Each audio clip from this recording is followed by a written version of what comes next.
made known to the inquirer that he certainly had been long absent from Russia, more than 4 years, that he had been sent abroad for his health, that he had suffered from some strange nervous malady, a kind of epilepsy. His interlocutor burst out laughing when, to the question whether he had been cured, the patient replied, "No, they did not cure me." "Hey, you paid your money for nothing, and we believe in those fellows here," remarked the black-haired individual, sarcastically. "That's the real truth, sir," exclaimed a shabbily dressed man of about 40, who possessed a red nose and a very blotchy face. "The real truth. All they do is to get hold of our good Russian money for nothing." "Oh, but you're quite wrong in my particular instance," said the Swiss patient, quietly. "My doctor gave me money, and he had very little, to pay my journey back, besides having kept me at his own expense while there for nearly 2 years. "Why? Was there no one else to pay for you?" asked the black-haired one. "No. Mr. Pavlicheff, who had been supporting me there, died a couple of years ago. I wrote to Mrs. Epanchin.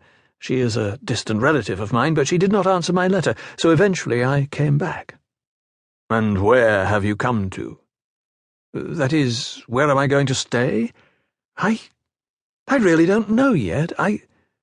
Both the listeners laughed again. "I suppose your whole set-up is in that bundle, then?" asked the first. "I bet anything it is," exclaimed the red-nosed passenger, "though, of course, poverty is no crime. We must remember that." "If you really are a relative of Mrs. Epanchin's, and have not made a little error through, absence of mind, which is very common to human beings—" "You are right again," said the fair-haired traveller, "for I really am almost wrong when I say she and I are related. She is hardly a relation at all. So little that I was not in the least surprised to have no answer to my letter." "You spent your postage for nothing, then. You are candid, however, and that is commendable. Mrs. Epanchin, oh yes, a most eminent person. I know her. As for Mr. Pavlicheff, who supported you in Switzerland, I know him too. At least, if it was Nikolai Andreevich of that name. A fine fellow he was, and had a property of 4,000 souls in his day." "Yes, Nikolai Andreevich, that was his name." And the young fellow looked earnestly and with curiosity at the all-knowing gentleman with the red nose. During the latter part of the conversation, the black-haired young man had become very impatient. He stared out of the window and fidgeted, and evidently longed for the end of the journey. He was very absent. "Excuse me," said the red-nosed man to the young fellow with the bundle rather suddenly. "Whom have I the honour to be talking to?" "Prince Lev Nikolaevich Myshkin," replied the latter. "Prince Myshkin? Lev Nikolaevich? Said the clerk thoughtfully. "The name, I admit, is historical. Karamzin must mention the family name in his history, but as an individual, one never hears of any Prince Myshkin nowadays." "Of course not," replied the prince. "There are none, except myself. I believe I am the last and only one.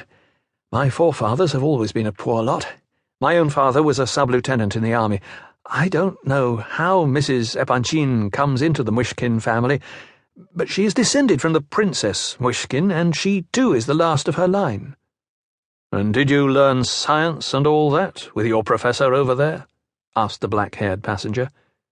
"But I learned very little," added the prince, as though excusing himself. "They could not teach me very much on account of my illness." "Do you know the Rogozhins?" asked his questioner abruptly. "No, I don't. Not at all.